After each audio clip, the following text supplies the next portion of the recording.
क्या कभी ऐसा हुआ है कि आप जंगल के बीच खड़े हो और अचानक से एक इमरजेंसी साउंड सुनाई दे?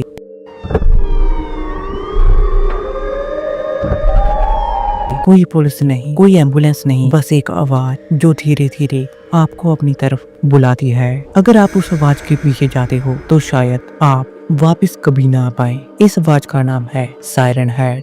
सायरन हेड कोई नॉर्मल मॉन्स्टर नहीं, ये 40 फुट लंबा है और इसकी बॉडी बिल्कुल ह्यूमन जैसी है, पर इसके सिर पर 2 बड़े सायरन लगे हुए हैं और इसका काम है साउंड का यूज करके शिकार करना।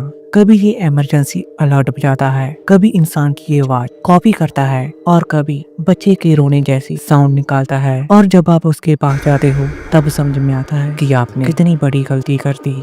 सायरन हेड का ओरिजिन भी क्लियर नहीं और यही चीज उसे और भी ज्यादा स्केरी बनाती है। कुछ लोग कहते हैं कि कोल्ड वॉर के टाइम पे गवर्नमेंट ने साउंड बेस्ड वेपन पे एक्सपेरिमेंट किए। एक एक्सपेरिमेंट इतना डेंजरस हो गया कि उसे डिस्ट्रॉय करने की बजाय जंगल में छोड़ दिया गया और वही एक्सपेरिमेंट धीरे धीरे सायरन हेड बन गया। कुछ रिसर्चर्स का मानना है सायरन हेड मॉडर्न नहीं बल्कि बहुत ही ज्यादा पुराना है। पहले जमाने में जब लोग चर्च बेल से डरते थे, जंगल से आवाज आती थी और लोग बिना वजह के गायब हो जाते थे। हो सकता है कि सायरन हेड सिर्फ अपनी आवाज बदल रहा हो। और सबसे डिस्टर्बिंग बात क्या हो अगर साउंड खुद चिंता हो, human fear, emergency alert, panic और chaos, इन सब से मिलकर एक आइडेंटिटी बनी हो जो सिर्फ आवाज के थ्रू जीती है और उसकी बॉडी सिर्फ एक कंटेनर हो।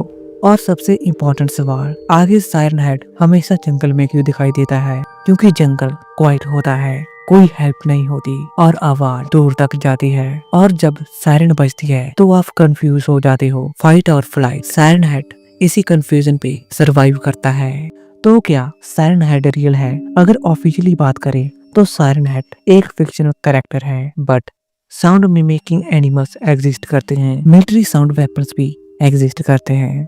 तो सवाल ये नहीं है कि ये रियल है या फिर नहीं, सवाल ये है अगर आपको कभी जंगल में सायरन सुनाई दे तो आप भागोगे या देखने जाओगे?